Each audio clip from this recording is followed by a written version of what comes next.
No, Oh, we're no. here. We suck We're here for again. the carnage. Bad luck, Bobby, in the building. No, anybody Looking who was dapper. here, this would have been disaster. Whether John was here, Jimmy was here, or if any of us were on the court. That's the kind of defensive night it was. When I saw Teague in that right corner Here we on go. Trae Young, that's when I was like, all right, you might as well put me on the right corner, Oh man, set Bobby up goes against straight to Young Teague in this one. with Capella. So let's put it this way. I'm normally anti-Teague talk because, I know. because he's inconsequential. But it's tonight yeah. Teague talk isn't Teague talk. Tonight Teague talk is Brad talk. Okay, and we Oh. understand. Look, John talked Teague. I talk Teague John- very well. John talked Teague. So you're gonna see this a lot on Twitter. Okay, the Celtics were without two guards and their best defensive center, which is why Trae Young and Clint Capella ate, and it was the game that it was. No doubt about it. Not an excuse. It's a reason. Yeah, it's hard. You're without three starters. It explains a lot. There are other things that are harder to explain, and Jeff Teague is one of them. It leads the way. Jeff Teague's existence, period. Starting no point guard, and then forcing Tatum and Brown to run the offense, and then playing Jeff Teague a lot in plays at times where not playing him would have made more sense. So those are the two perplexing things about tonight.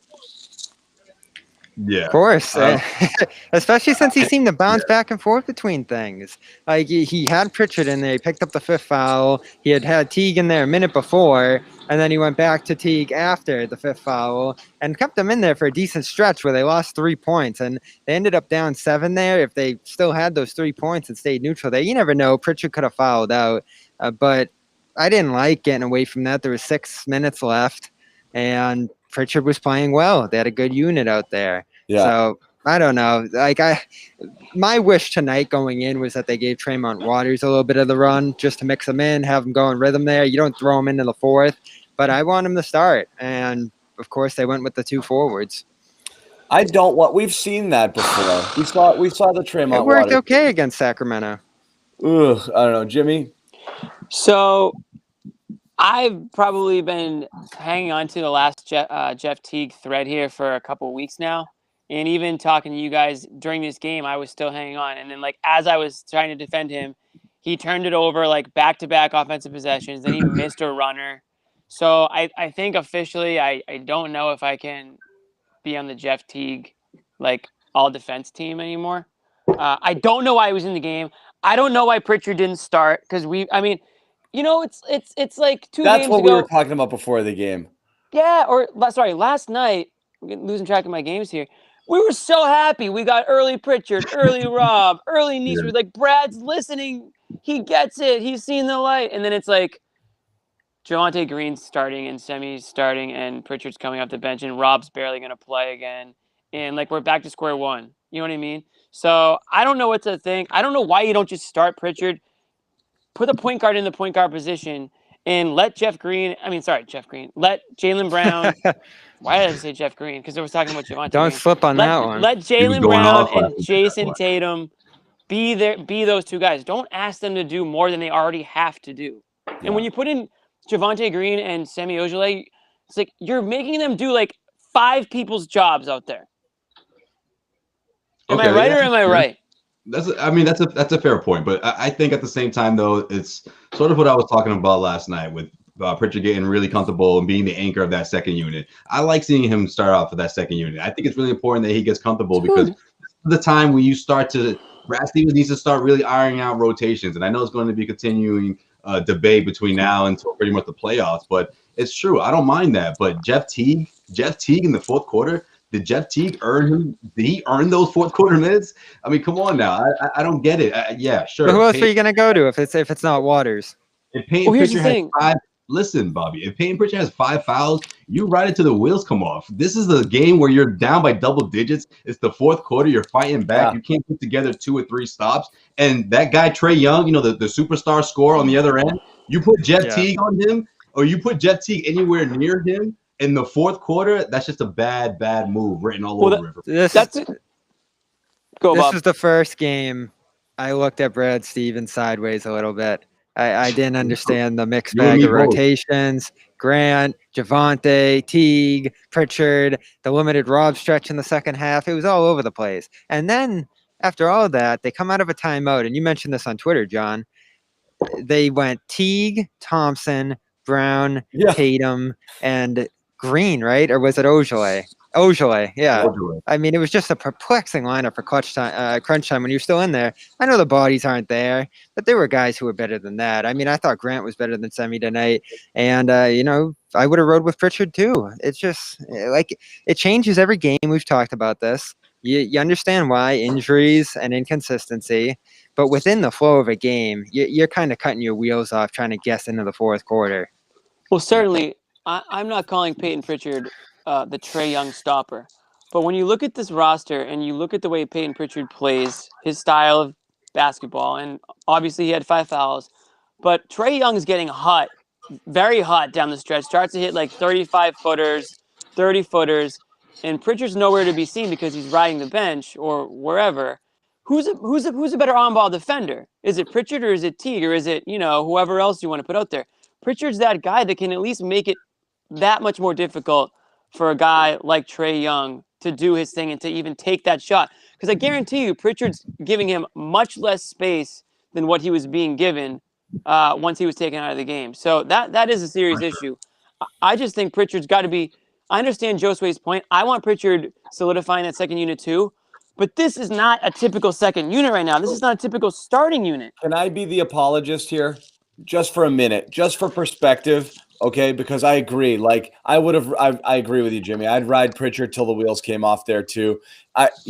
We knew yesterday. I mean, it's a back-to-back. We knew yesterday that Teague was going to play. You knew Kemba was going to sit, so you knew you had to find it. At the end of the day, he played 9 minutes, but he was there in crunch time. A lot of it due to foul problems. The problem is our issue with this team is the guys who see too many minutes. And on nights when you're missing 3 starters, it's literally impossible to not have a lot of guys out there on the floor in big spots when you don't want them out there. Into the fourth, The though. closing lineup had friggin' Javante Green in it. I mean, it's just not – it's not what was intended. So, again, I'm not making excuses. It's just no matter what was on the court late there, and again, Teague is the thing that's just going to get under everybody's skin the most. But no matter what they close that game with, you're going to be like, what is that guy doing out there? Because the whole roster tonight was filled with that guy. What if it was Pritchard, Brown, Tatum, Grant, and Rob? We can get into the Rob. Who's Rob? We can get into the Rob thing too. I am a little the Rob again. I know he had one They went situation to him late when it was too late. He caught on a switch, and was it Gallinari who got that open 3 there? They go to a timeout, and Brad looks like he's all miffed about it. There was a couple lapses on the defensive end. Capella definitely, got the better of him sometimes out there too. But again, this was one of those nights where the positive and the negative were probably close to equal, I would say. If not maybe slightly ahead on the positive side. But he's still out there making plays. And again, he's still on the bench in crunch time. Well, up threat too. And when they went to him too late in that fourth, he did make that mistake of not kicking out on the offensive rebound. Yes. But like I said, at that point, it was already out of hand. The mistake was Semi Ojeleye not taking a 3 and throwing a lob to Williams and putting him in a position where he had a difficult shot to make and could theoretically get fouled. And if he got fouled, that wasn't a great thing either. That whole possession wasn't great because they ate about 18 seconds to end up with 2 Rob free throws, which was not the ideal outcome there when you were down what you were down and you needed a quick bucket or a quick 3. Semi had the shot that you were supposed to take in that situation. So I'm putting that on him rather than Rob not kicking it out. At that point, he's pot committed. Yeah. What do we say? I mean, the 5 guys you really loved in this one were the 4 I mentioned. And if you want to trade Nesmith for Grant, who was giving it his all in this one as well. Yeah. I mean, he's a hot mess, but I mean, he tried. Nesmith's effort, he's basically showing me that he's doing everything he can to stay on the court. I mean, I have no issues with a rookie running around and, trying to do everything. Of course, he's going to make a couple mistakes here and there, but he, I think he had a couple of like play saving, whatever. I think it was an offensive rebound, a couple dives for the ball. Like, I'm fine with him. I mean, he's going to do rookie things. I'm okay with it. A lot. I mean, Yeah, he's like throwing all his over the body place. everywhere. Holy, how many clumsy, times did he maybe. hit the deck? I mean, whenever he does it, John, he gets him more minutes. So I mean, I know, but he's gonna he wants die. more minutes. He's selling out on these chase down blocks and diving for stuff. And every time I look up, he literally just falls like straight down sideways onto the ground. Yeah. And Get then you about could 4 hear tonight, a bunch of players screaming like, "Are you all right? You're all right. You're all right." Like, Yeah, like thud, with no fans in the stands, you just hear every piece of his body hit the hardwood. 21 minutes tonight.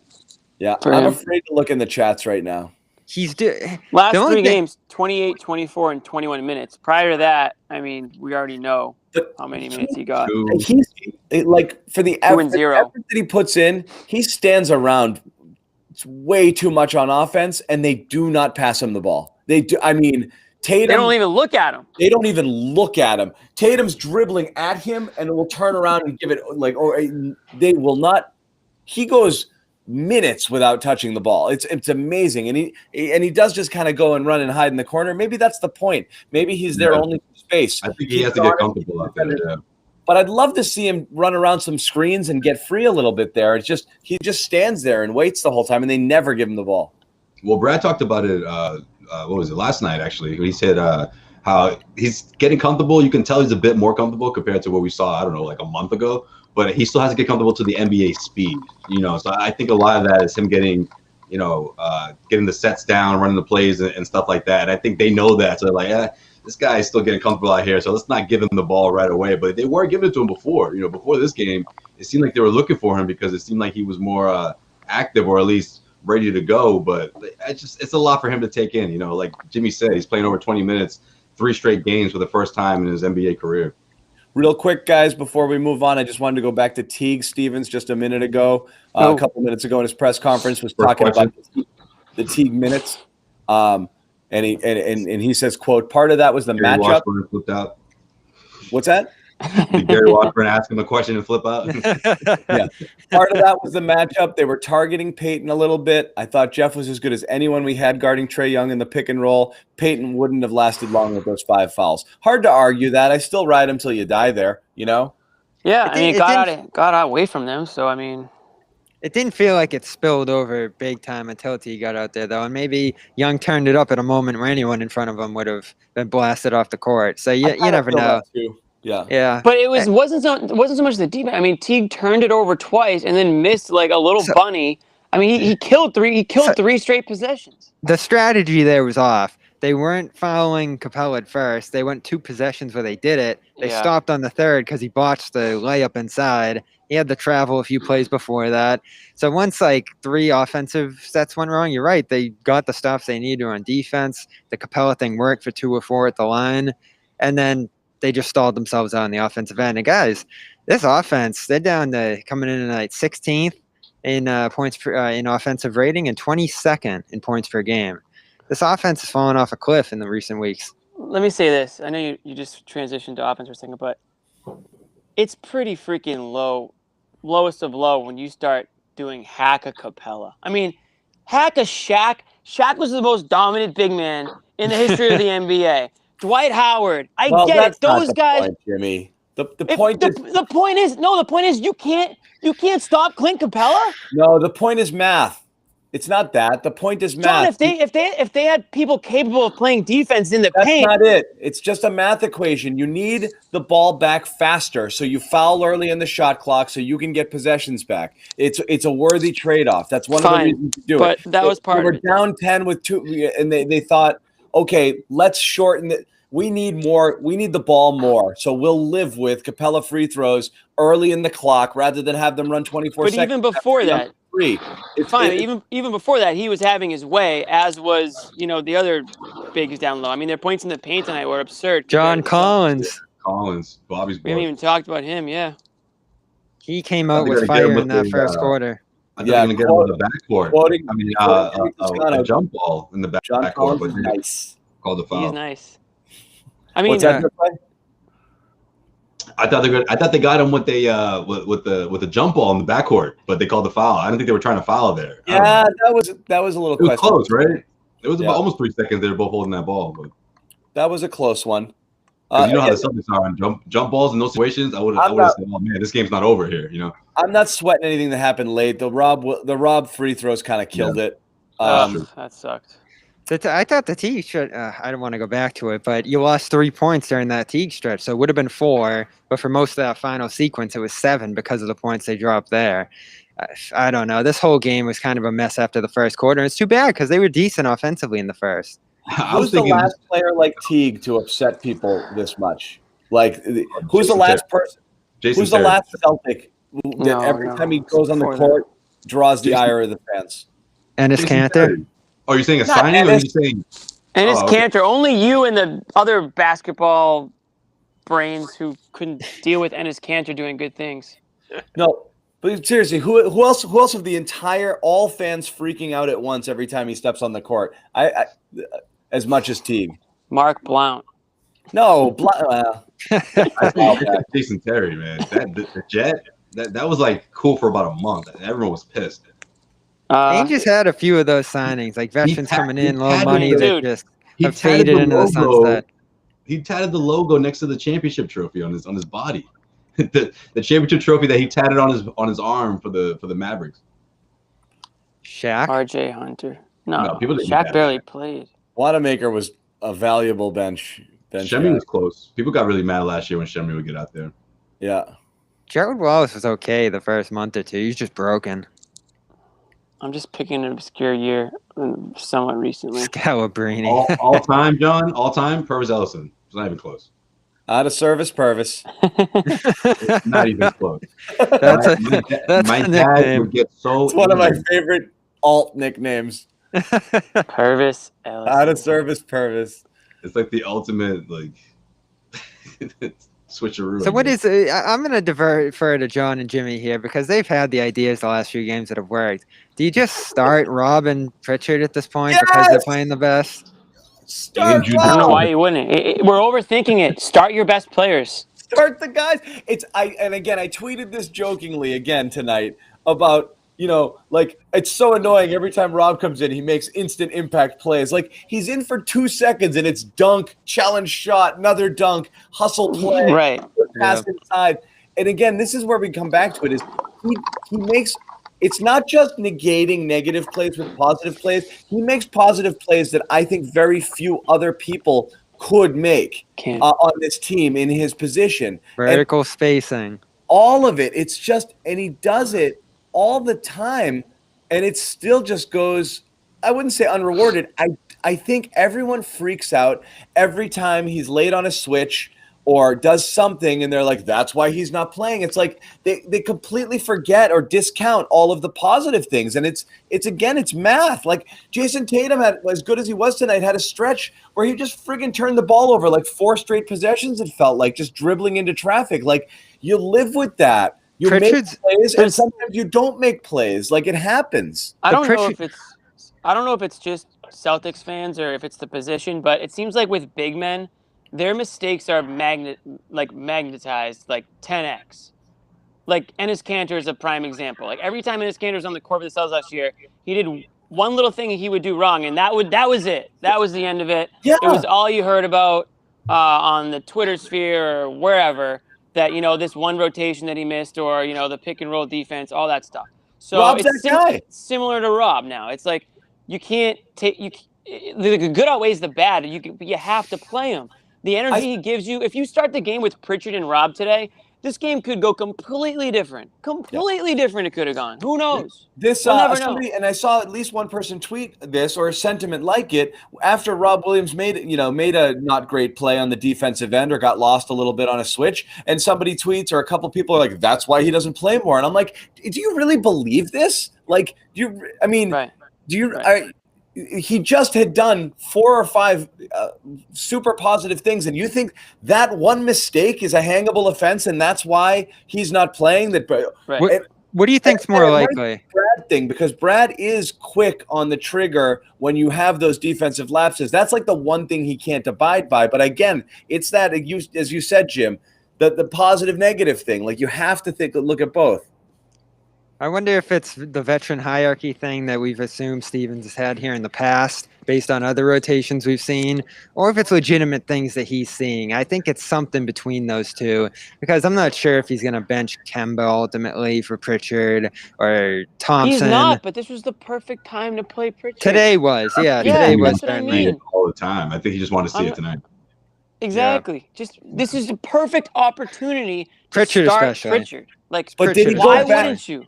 That's what we said, though. I mean, is it because the last time we were all okay? He didn't play well the last time he started. Right. He'd been reluctant to start him in a couple of other opportunities where he could have, where Kemba sat on back-to-backs, and then he finally does. Which game was it? I don't remember. Which one? Oh, Detroit. Detroit? Yep, on Friday.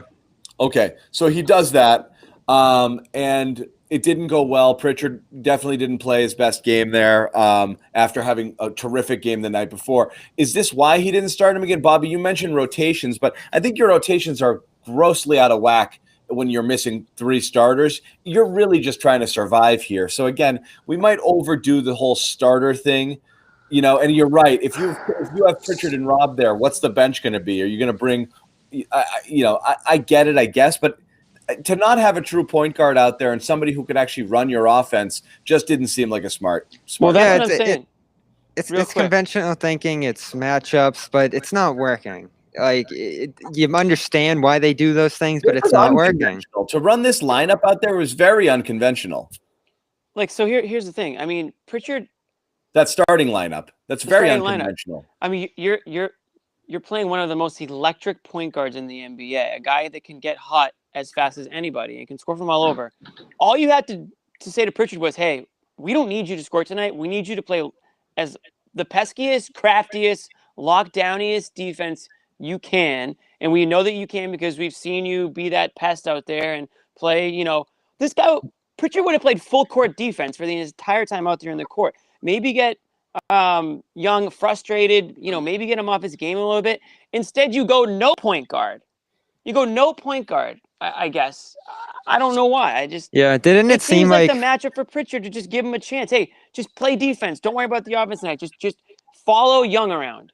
Didn't it seem like Pritchard did a good job with that matchup too? Like a decent job. As good as you're going to do. Exactly. And Young was getting ridiculous calls too. A couple of them on Jaylen, who still hasn't touched him all game and got called for a couple of fouls. But what are you going to do there? That's a tough matchup for whoever you put on there. If Kemba was playing tonight, he might have gotten eaten alive and had 5 fouls in 18 minutes. Celtics had 25 fouls. But a couple of them were ticky-tack. But they were. This was a tough one. Yeah, but what about what do you guys think of how Jayson Tatum played? Because I thought Tatum was going to be the point forward. I thought that was the whole point of this starting 5, right? I mean, last night we saw him dish out 8 assists. It just seemed like at some points of the game he wanted to get a little, start taking his hero shots and try to take control of the offense and take matters into his own hands. And I felt like he just started forgetting how to dribble in that fourth quarter. There was back-to-back. He was forcing. Yeah, he was forcing. It was like 2 minutes. Easy early. Dribbling through double teams, losing the ball on his own, like that kind of Tatum. It just spells bad news in that stretch of the game where you can't see the Celtics put together defensive stops because Trae Young's going off. Yeah, I think because he had so much success early, Josue, where everything was flowing, he had that kind of killer vibe going where he was finding his looks. Great too until the fourth quarter, And then he started to force it. They were doing a good job kind of trapping and pushing him out there a little bit and forcing him, just outside there where he had a difficult time getting to his spots. Capella's the real deal. I remember we talked about him a few years ago. I just think that's a facet of his game that Brad really wants to shed light on and expand on, because I think he sees how the offense opens up when he's dishing like that and when he's at a high rate and when he's not turning the ball over and he's sharp and efficient and not just necessarily from the standpoint of shooting, but just for taking care of the ball and putting together offensive possessions, even if he's not the one scoring at the end of it. I know. I think that's a lot of emphasis that Brad Stevens is putting on him. And he just didn't have it tonight, at least from that aspect, right? I mean, here's the thing, though. That he had that going, but everything else was sort of, I don't know. I didn't see the same Tatum I saw last night. But I thought he was the problem. I think with Tatum, where he's hurt a little bit, was with Jaylen being so bad, it forced the issue for him even a little bit more. because they couldn't share the load there at all. So I think Jaylen getting off to that. I mean, he started 3 for 16. Just was a mess. Was a mess tonight, and Shot was off. Yeah, Jaylen actually recovered all right. Ended up with an okay line, but he was terrible all game. I thought Tatum had a good game. I just think this is a conversation we're going to revisit a lot from now to the end of the season, into the playoffs, because the longer we get into the season, deeper into the season we do, Kemba's not that guy, right? He's not that point guard. He's the guy they're going to want to work him off the ball, right? So I just think Tatum has a lot to do with that. And yeah, we're seeing that already. That Brad's already pushing for. Yeah, you're one game ahead of being in the playoffs right now. There's 4 teams that are 1 game behind you. It's early in the season, but let's not jump the gun on the playoffs yet. Let's just not jump the gun behind. Atlanta's 12-16. You're 14-14, and Atlanta's in the 9th seed. So watch out, folks. It could get very interesting. Does 500 make the playoffs? Because that's where this is on pace for. You better hope it does. Yeah, and we do have to keep that perspective of Kemba, Tice, Smart. That's 3 starters here. It just doesn't look right. It's no joke. It doesn't look right, though. Whether it's the role guy activity, the rotations we talked about, the defense. And if we're sticking on Tatum for one more second, the defense isn't there. Like, he's doing what he can offensively. He's saving the game with buckets, with the occasional playmaking. His teammates miss some shots. But the defense isn't there. You see all the metrics, they're down. You don't see the help side blocks, the activity. Young dribbled him out of his shoes on one play in this game on a step back. His defensive impact has been neutral this year. And that's a team thing, but it's also on him too. But I don't want to play full devil's advocate here. Can you blame him? You know, he's out there, he's playing, he's asked to carry the load a ton. The schedule's brutal. I know he missed the time with the COVID, but at the end of the day, like, you kind of want. Yeah, I think he and Jaylen, to a large part, are a little bit more in conservation mode, and that's why you're seeing some on Tatum's side. You know, maybe not that night in, night out effort on the defensive end, which is I'm asked to do so much out here. I may pick some spots from time to time, and I see him doing that. You don't love it.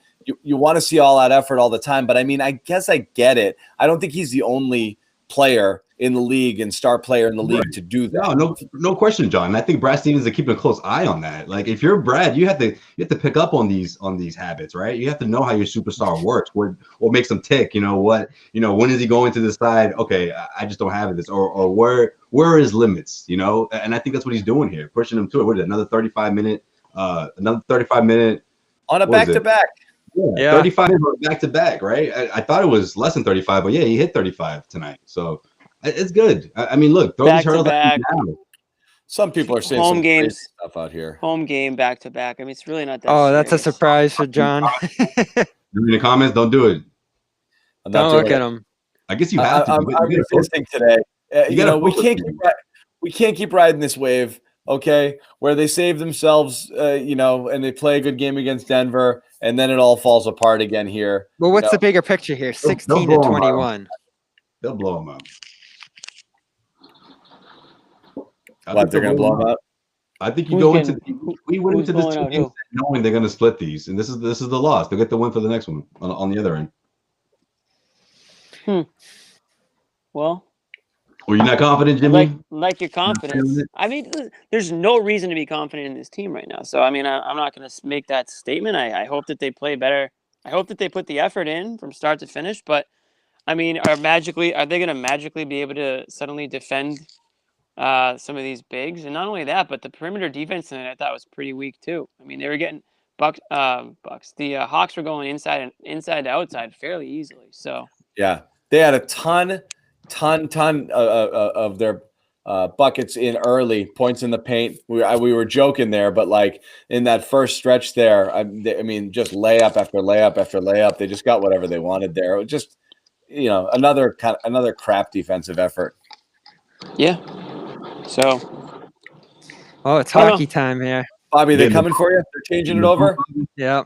People want to see it, right? Show the TD guard people. employees are like, look at this dude over here. Let's check out the old Bull gang. Standing up, laptop going. What you got for us? Oh. Yep. Have a seat. Okay. Could There it kind of is. see it there.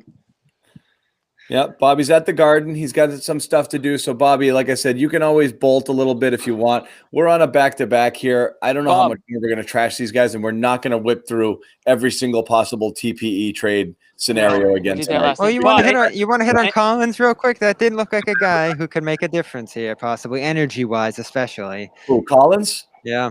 Again, the issue with Collins isn't his talent and his ability. The issue with Collins is, are you bringing him in here and then paying him? Why not? You know? If it's not Vucevic, I think you go after a guy. Assets, and then you have to pay him a ton of money. Oh, you love the assets, John, don't you? I'm saying you're giving away everything you've got, and then you're signing him potentially to a Jaylen Brown max level deal, and that's it. That's your team. Right. So what else are you gonna do? That's your team for the foreseeable future. To a degree, I at least posed the question yesterday: is it better than not doing it? That's a hard one to answer. But Jimmy, go ahead. No, I was just gonna say that's not only your team for. You're not saying that's your team for this year. I mean, you've pretty much sold your soul for this team for the next few years. So you better hope that Collins is good enough to put you as a title contender, because you're not going to have any assets to make any other trades. What do you think of him tonight? Like what I said last night. Is that a championship team? Is that 100% going to win a championship? You know, if it is, then you do it. If you're not quite sure, I mean, 100%, hell no, not 100%, no chance. I mean, it makes you competitive, but again, I'm not going to sit here and act like I know a ton about John Collins. I know that he's a big man who can stretch the floor and shoot and rebound. He played well tonight. I wasn't blown away by him by any stretch of imagination. I like him. I think he's nice, but I'm not as worried about the money. You have to do everything you can to get this guy. I'm not like there. I'm not as worried about the money as some people, because this is your last chance to sign a max contract player. Circle this out at 4. We were all going to bring Hayward back, so we were willing to sign 4 guys to a max deal at once. So now it's going to be somebody else, and Collins isn't Hayward, but he's young. But pretend it was Horford. Pretend it was Collins instead of Horford. You know, theoretically. Yeah. Meaning, like, let's say you re-signed Horford last year, or when you had the option to, and he's on the books for what you have now. Would you theoretically prefer a Collins to a Horford? You know, like right now, of course. So that's what I'm saying is it's not the worst use of money. It just is. You are what you are there. You know. But it's the assets aspect too. So is Pritchard and Rob, are those 2 guys gone? And then are you giving away like 2 picks? Like, so it's a little bit more than the money. If it's just about the money, then sure, of course. I mean, Thompson's going to get paid. Someone's going to pay him, and I mean, he's better than anyone you already have. Yeah. So I get that. He is, so people know here, he is restricted. It's not half a season. He's restricted, which means you can keep him. You can keep him if you want him. It's just whether you want him. You just got to pay him. That's the key. And maybe it's not. Maybe he's overstating. I don't know if you get somebody else with an offer. I don't know. I don't know if you necessarily have to go the full Jaylen on him, because that would mean someone else would have to do it. But I think you have to be prepared to, right? Because otherwise, be a colossal whiff. Yeah, exactly. You don't want to lose them.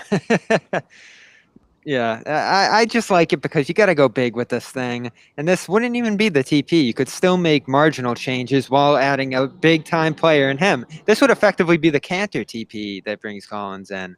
So I don't know what necessarily the trade would be. We'll hash that out down the line and keep talking about it in a Friday when these teams play again. Like $5 million, $6 million. It is interesting when you think about the double. You don't even touch the TP. It is interesting when you think about the double dip there.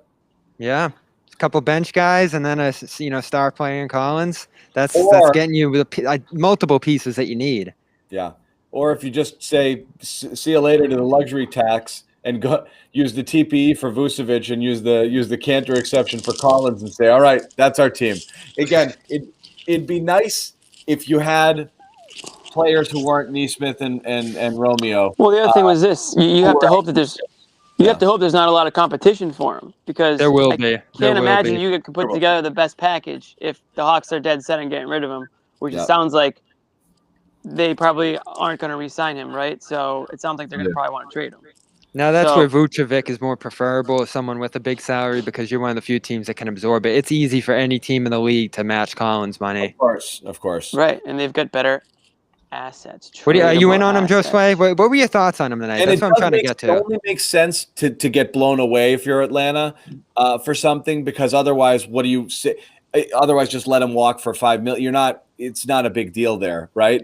You don't still want to lose him for nothing. control your destiny to some extent. You can obviously re-sign him if you want to re-sign him. I think you need something real in return. But Josue, what were you gonna say?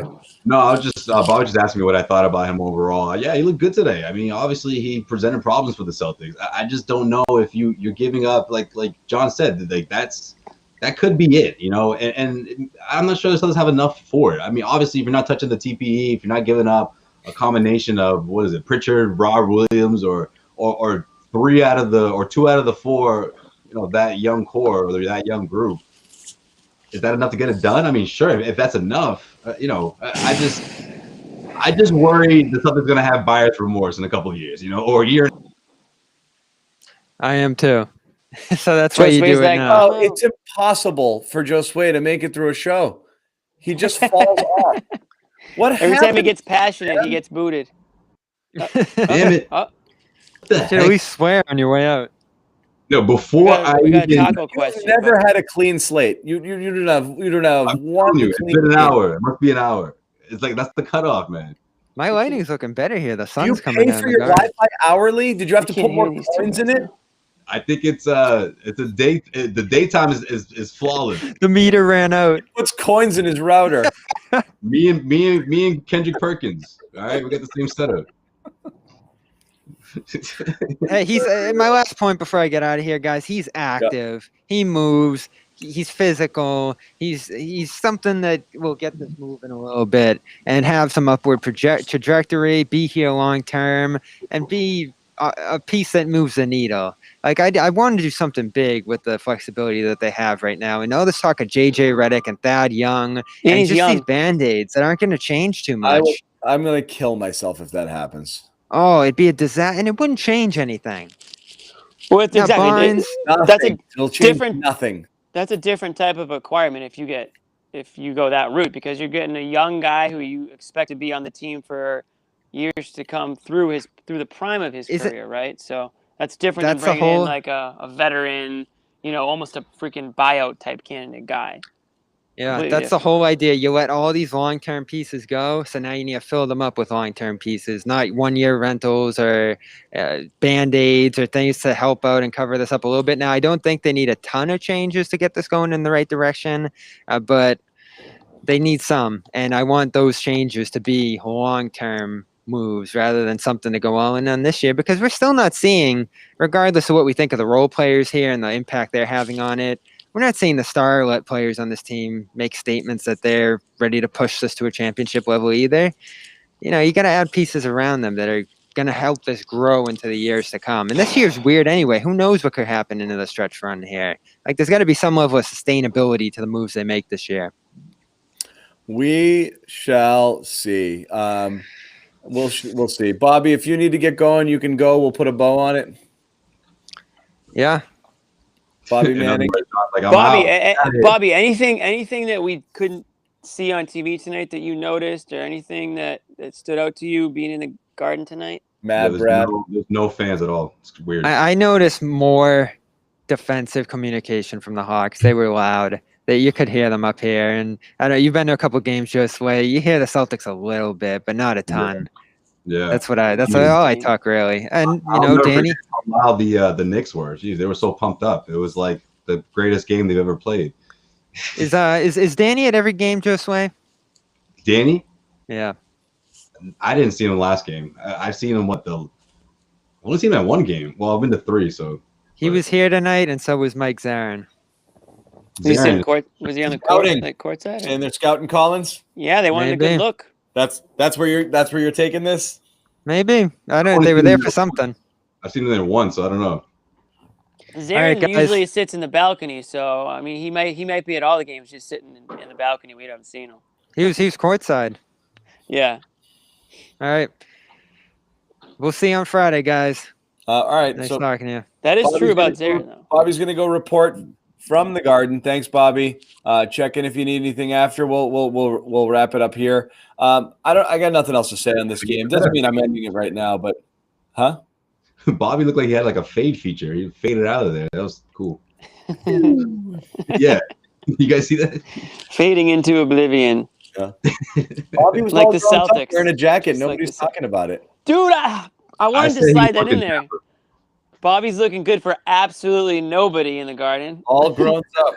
Dude, I used to get all dolled up, walked around the court like pregame, had no reason to be on the court, but I just wanted to just put out the vibes. But I don't know if I'm ever gonna be able to do that. I don't know if I'm gonna be able to do that. Only time I ever do that, the only time I ever got dressed up for games was Super Bowl.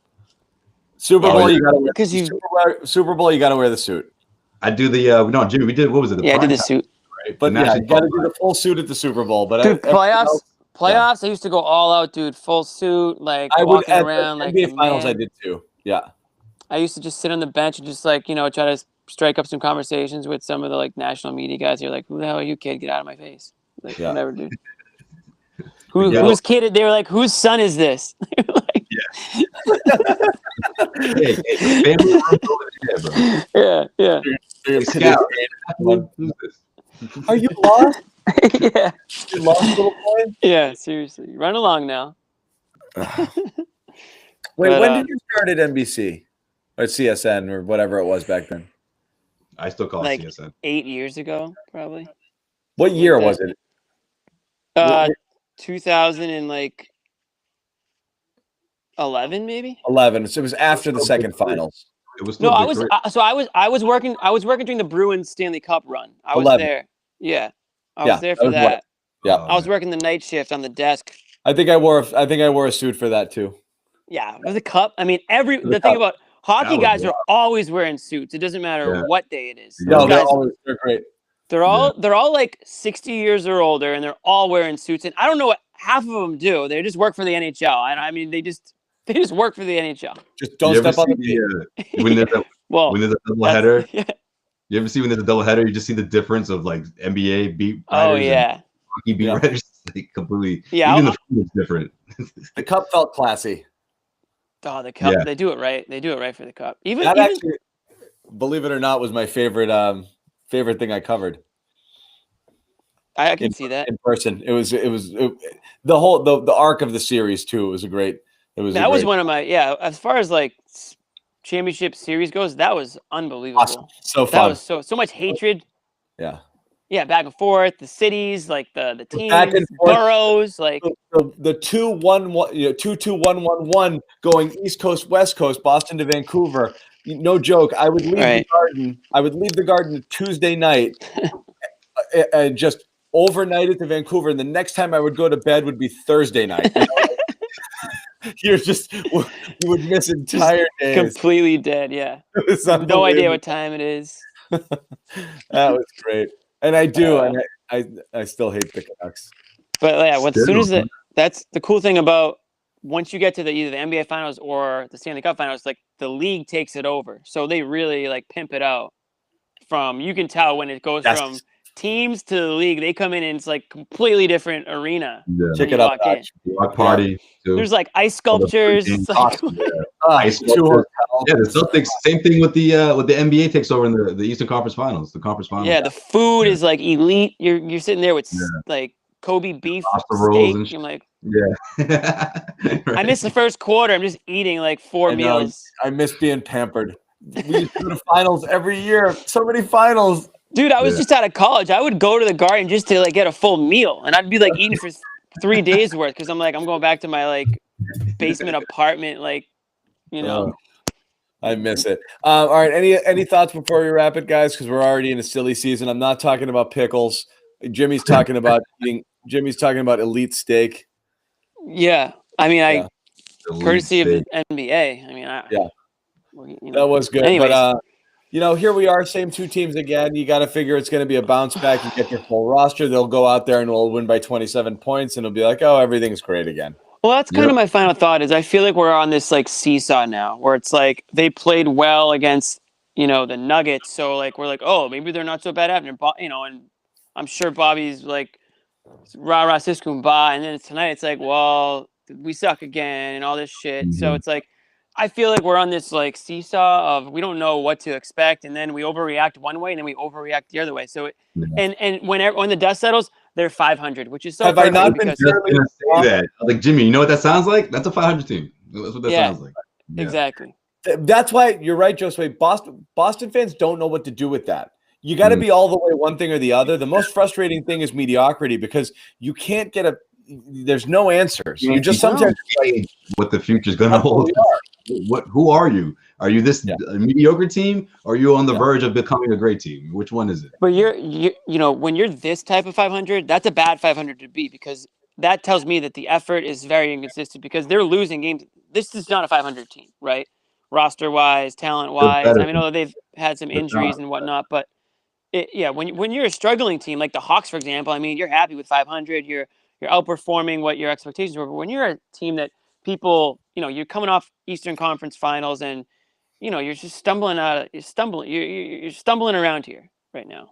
Stumbling almost as much as my words right now. No, but I guess this is what's frustrating here, and I'm leaving this comment up here. This is what's annoying is you've lost now. Yeah. Your last 3 losses are to the Hawks, the Wizards, and the Pistons. Okay, but you beat the Raptors and the Nuggets. Okay, before that you lose to the Jazz and the Suns. That's fine. You beat the Clippers. You lost to the Kings. You know, Right. like it's And this is all like the last 2 weeks. It's not even like all season long. That's just the last stretch. That's what's the most maddening about this particular stretch. Is it's not just Jekyll and Hyde stuff. It would actually be, I'll tell you this, it would actually be more depressing if they lost to every good team and only beat bad teams, because that wouldn't be inconsistent. That would be who you are. That would just be like, yeah, you're a bad team. That just means you're not good enough. But when you beat the good teams, it tells you that it's in your bag. You've got it.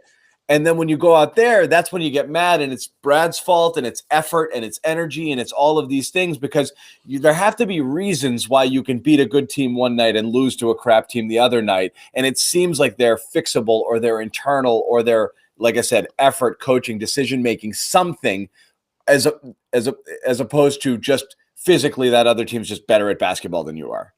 Yeah, well, people start talking about effort and seeing that inconsistency. That's when you start being labeled like that, because this was the part of the regular season that was supposed to be the quote unquote easy stretch, right? So Celtics, for them to drop games against these teams, you know, it puts you in a space where you're thinking, well, wait a minute, we're 1/3 into the season here. You know, we're supposed to be past losing against these kind of teams. You already demonstrated you can top the Clippers. You demonstrated you can top other teams out there, top teams in the East. You know, what we saw against, you know, Philadelphia or Toronto.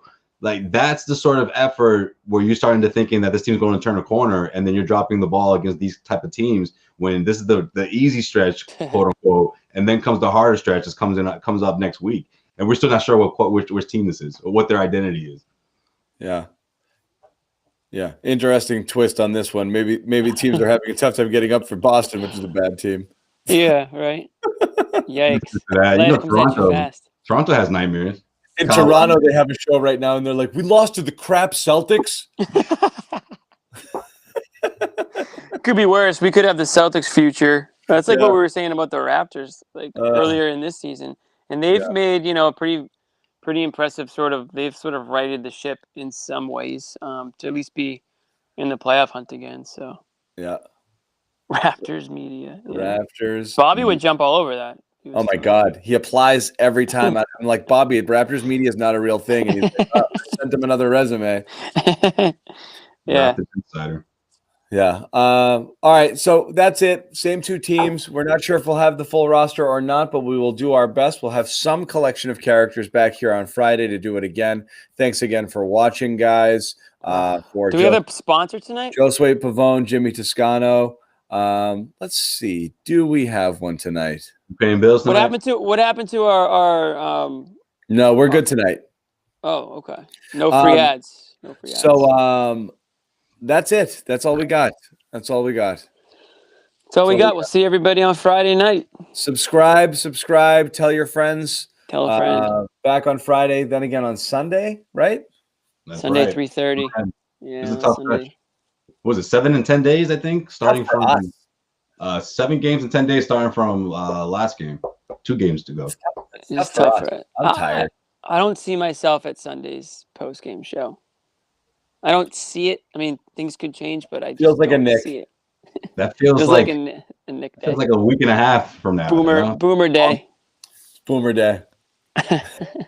We might just have Boomer Nick day. solo. We should do Show. Nick solo. We got to pick games we Solo think they're Nick going to lose today. for Nick. Nick's Yeah. useless. Nick's useless in a win. Real quick. Yeah. Funny thing about Nick is he used to be the most like optimistic Celtics fan I feel like going, but now he's jaded. Yeah. He's lost it. Because His team will do it to you. So it's Yeah. Pelican. Oh, Pelicans on Sunday. That's actually kind of a fun one. Oh, that is fun. Look All right, at Jimmy just picking the games here. He's like, well, wait a minute now. Jimmy All right. got a date. Yeah, I wish, man. I wish. No date. No date. Not We're yet. gonna go. We're gonna go Leaving Nick it up to you solo guys. for 30 straight minutes. Oh God, that's Thank not you good for guys his for saying health, this. our health. By the way, everybody's I health. appreciate it. We appreciate it. We do. Yeah. All of that All right, stuff. fellas. Boom out. Boom out.